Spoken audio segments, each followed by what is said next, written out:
échange aussi d'informations. Échange d'informations.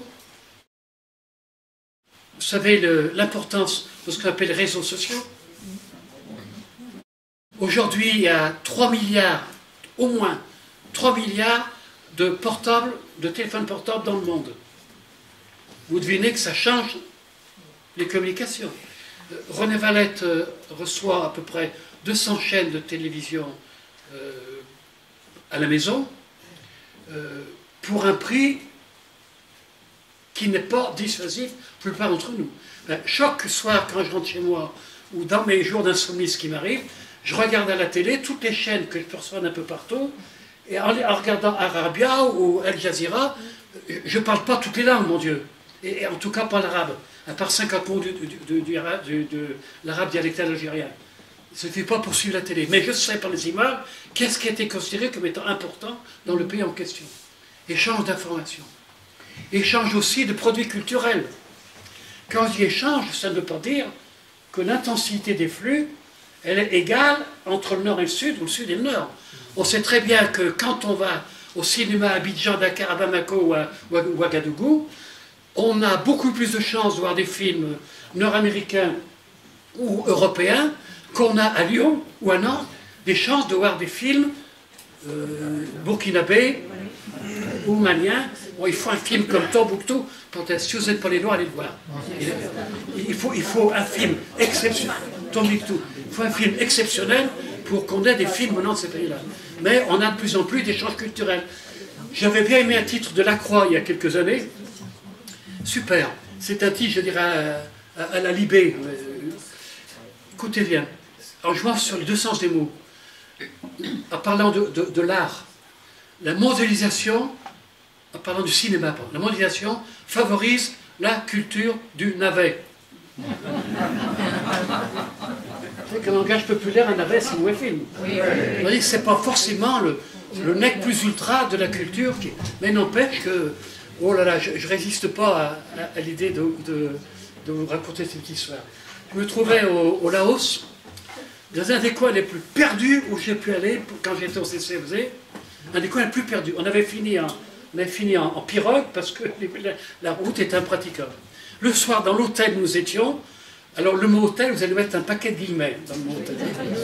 Alors on a vu des gens qui arrivaient avec des petits paniers à la main. Les voitures qui avaient dans le village, c'est les tractions avant du temps de la colonisation et circulaient encore comme monnaie des piastres. La monnaie du temps de l'Indochine. Et bien là, je vois des gens qui avaient des petits paquets, il y avait du riz, c'était pour aller au spectacle. Et là, dans l'hôtel, où il y avait un groupe électrogène qui avait de l'électricité 2 heures par soir, vous allez me dire, René, il exagère. Ça a été Dallas. Mais attendez, Dallas en langue thaï. Et comme dans le village au Laos, les gens ne parlaient pas le thaï, il y avait quelqu'un qui faisait les Clermorando tout à l'heure, Clermando, c'est lui qui avait fait la traduction, qui transformait du thaï en lao l'essentiel de ce qui se passait. Voilà. C'est ça aussi la mondialisation. Par contre, à Lyon, j'avoue, je n'ai jamais vu de film thaï ni de film lao. Jamais. Mais n'empêche que les produits artistiques voyagent un peu partout dans le monde. Échange aussi d'idées de valeurs de mode. Échange d'idées de valeurs de mode.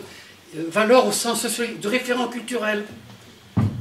Écoutez, je n'ai pas eu la chance de vivre longtemps dans aucun pays. Je n'ai pas vécu 10 ans au Brésil comme Claire, mais j'ai eu la chance d'aller dans 64 pays du monde différents. Ben, je peux vous dire qu'au moins en milieu urbain, je crois pouvoir dire dans la totalité des pays, il y avait pour les jeunes les signes vestimentaires qu'on était dans le cou, qu'on était in dedans, c'était le jean, les baskets, t-shirt et le portable.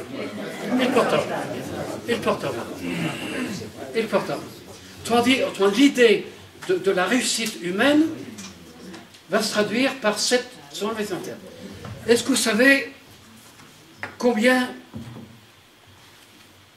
il s'est vendu de jeans en 2013 dans le monde. Il s'est vendu 1,8 milliard de jeans dans le monde.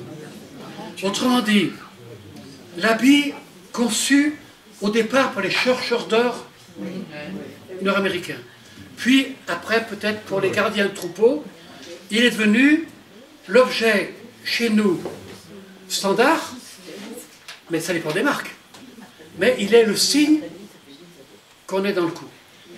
En France, nous ne sommes pas bons du tout, puisque en 2013, nous n'avons acheté que 63 millions de jeans. Ma fille bien-aimée, ma belle-fille bien-aimée et mes petites filles bien-aimées vont parfois acheter des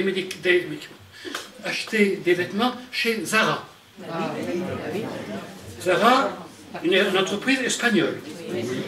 En 2013, 6104 magasins dans 86 pays.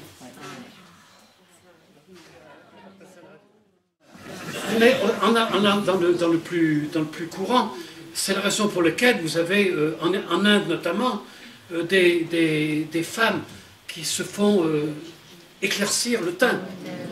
C'est la raison pour laquelle vous avez des jeunes africaines qui ont du mal à accepter leurs cheveux crépus. Et vous avez des joueurs de foot français, enfin pardon, africains, qui ont des cheveux blonds. Blonds. J'ai pas vu des joueurs français se faire crêper les cheveux, devenir noirs. Autrement dit, le critère de beauté, il est devenu un peu universel, mais à partir d'un point de départ, c'est celui du pays qui est économiquement le plus puissant. Et c'est là où, si vous voulez, on peut méditer Marx. Je ne suis pas marxiste, mais des choses à prendre chez Marx, quand il dit que le poids économique donne un poids qui va bien au-delà de l'économie, notamment de la culture, etc., etc. Échange également de produits criminels, c'est-à-dire échange, mondialisation des réseaux de prostitution. Merci au mouvement d'Uni qui m'a beaucoup aidé pour cette partie de mon bouquin et qui m'a dit où je peux trouver les statistiques fiables. En France, 90% des prostituées sont d'origine étrangère. 90%. Et elles viennent d'un peu partout. À Lyon, le NIM m'a permis de voir les choses d'un peu plus près. La majorité, pardon, une étroite minorité vient d'Afrique, près de 50%, dans l'Afrique, Afrique francophone, puis Afrique anglophone, 2 États Nigeria, puis Afrique équatoriale, donc hispanophone. Échange également de drogue. Le marché de la drogue est devenu un marché planétaire, je n'insiste pas, je pense que vous savez tout ça. Également, mondialisation des trafics de médicaments.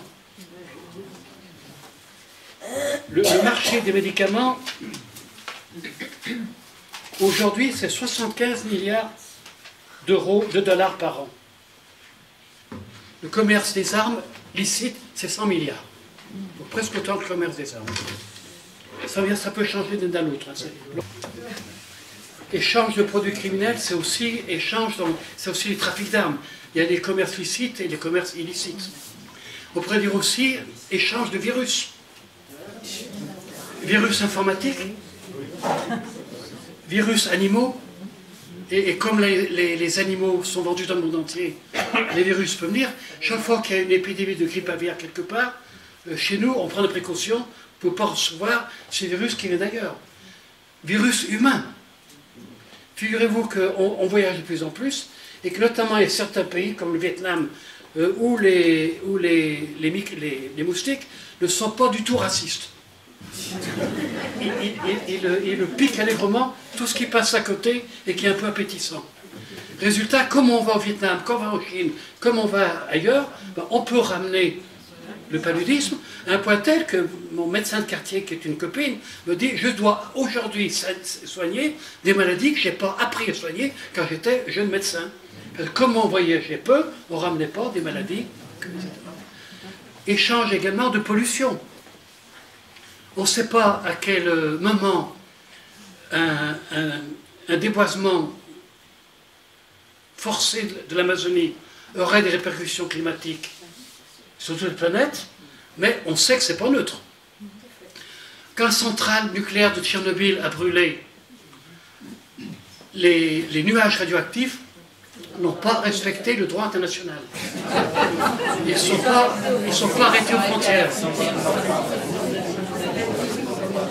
Dieu seul le sait, s'il est en pleine forme, ils sont arrêtés. En tout cas, ils ne sont pas arrêtés aux frontières de l'Ukraine. Réchauffement climatique. On sait maintenant quels sont les risques du réchauffement climatique. Et on sait que nos activités humaines, où qu'elles soient, ont des conséquences sur le climat. C'est ça aussi les mondialisations. Processus d'extension des échanges et processus d'intensification des échanges de nature. Je reviens quelques minutes sur l'échange de produits avec deux cas. Vous avez d'abord des produits de bas de gamme, des produits de consommation courante qui sont pensés pour être vendus dans le monde entier. Ça s'appelle le jouet de bas de gamme, ça s'appelle l'électronique bon marché, ça s'appelle etc. Les chemises, tiens, non, je n'ai pas à vous raconter une histoire, c'est très belle, mais je passe. Quand on veut acheter un produit français, un jour des religieuses me disaient, René, on voudrait acheter français, qu'est-ce qu'il faudrait faire? Eh bien, il faut acheter une boîte d'aspirine d'abord, ou de paracétamol. Parce que vous aurez beaucoup de mal à savoir si le produit il est français ou non. Et si, par exemple, si j'achète une voiture, une 107, ah ben non, la 107, il y a pas de chance qu'elle soit faite en République tchèque. Si j'achète une C4, la C4, elle sera faite où? À Vigo en Espagne. René Valette a une Dacia, où elle est faite en Roumanie. Et si j'achète une Toyota, elle est fabriquée dans le Nord. Mais vous ne croyez pas qu'elle est bien métisse, cette Toyota? Achetez un bon. Et en plus, un produit dit français, quand 50% de la valeur ajoutée est fait en France. Et vous avez 49,9% qui est fait à l'étranger, c'est quand même un produit français. Donc quand vous avez un produit français, il est probable qu'il est lui aussi très métis. Et quand il s'agit de produits complexes, que ce soit un Airbus, que ce soit un TGV, ou que ce soit n'importe quel produit complexe, une voiture, lui-même intègre des composants qui viennent un peu partout. Il y a quelques années, j'avais donné une session pour des militants du mouvement des cadres chrétiens dirigeants d'entreprise. Et parmi les assistants, il y avait des cadres qui travaillaient chez Sochaux. À Sochaux, qui travaillaient chez Peugeot. J'aurais dit dans une voiture de milieu de gamme de l'époque, c'était la 307. À votre avis, il y a combien de pays qui ont permis que se monte à Sochaux la 307? Ils sont concertés, ils ont dit sans doute pas loin de 30, mais vous pouvez dire plus de 20. On dit quand j'achète une voiture française montée à Sochaux, elle-même, elle est faite de produits qui viennent d'un peu partout. Et même si l'Airbus est monté à Toulouse, on m'a dit tout à l'heure à Top qu'il y avait à Saint-Nazaire, je crois, les composants de l'Airbus qui sont faits, mais il y a aussi tout un tas de composants de l'Airbus qui viennent de loin, et pas seulement des pays qui font partie du capital de l'industrie. Dernier exemple, il y a quelques temps, j'étais en Chine, et il y avait une de mes anciennes étudiantes chinoises qui était tout fière de me faire voyager dans son TGV chinois, qui était très rapide, ils ont eu quelques pépins, mais très bon. Elle me dit, tu as vu, René, notre grand TGV? Je lui dis, oulala, ton TGV, il est quand même beaucoup Siemens, tu crois pas? Même s'il est monté en Chine. Elle me dit, oui, cher professeur, mais si tu reviens dans 10 ans, ça sera chinois, probablement. Mais actuellement, quand des pays ont de l'argent, et qu'on veut leur vendre des produits qu'on veut vendre, parce qu'il faut rentrer beaucoup d'euros ou de dollars, il faut qu'une partie de la production soit faite dans le pays. Pour ça que si on veut vendre des Airbus à la Chine ou à l'Inde, une partie de la production d'Airbus et de l'Inde, y compris du montage, par exemple, et si on veut vendre des Rafales, non pas à l'Égypte, mais à l'Inde, on peut être sûr qu'une partie du Rafale sera en Inde, et que dans 5, 10 ou 15 ans, il y aura des avions, ou il y aura des TGV, qui seront nés parce qu'il y aura eu les transferts technologiques. Donc nous sommes condamnés chez nous à avoir un niveau technologique d'avance. C'est ça aussi les mondialisations. Une des conséquences, c'est que chez nous, il y a de moins en moins besoin d'emplois non qualifiés. Malheur à celui qui sort d'école sans qualification. 17% de ceux qui quittent l'école sans qualification. Voilà. Quel bilan peut-on... Voilà la description. Processus d'infection et processus de mondialisation. Bilan. Alors je vais commencer par les roses, les pétales, après les épines. Il y a quelque chose qui est incontestable, c'est que la mondialisation a contribué à diminuer l'extrême pauvreté dans le monde. Toutes les statistiques convergent pour dire qu'aujourd'hui, il y a environ 1 milliard de personnes en moins qui vivent en situation d'extrême pauvreté. Les instances internationales considèrent comme extrêmement pauvre quelqu'un qui a moins de 1,25 $ de revenus par jour. En gros, 1 euro, mais ça monte, ça descend, pour le moment l'euro ça descend, avant ça montait. En gros, 1 euro par jour. Il y a aujourd'hui 1 milliard de personnes en moins qui ont 1 euro de revenus par jour. De même, la population qui est gravement sous-alimentée, 805 millions aujourd'hui, 995 millions il y a 30 ans, mais entre-temps, la population a augmenté de près de 70%. Donc il y a une amélioration de la situation alimentaire. De même, dernière statistique, aujourd'hui, plus de 85% des enfants des pays économiquement pauvres sont vaccinés. Il y a donc eu des progrès. Incontestable.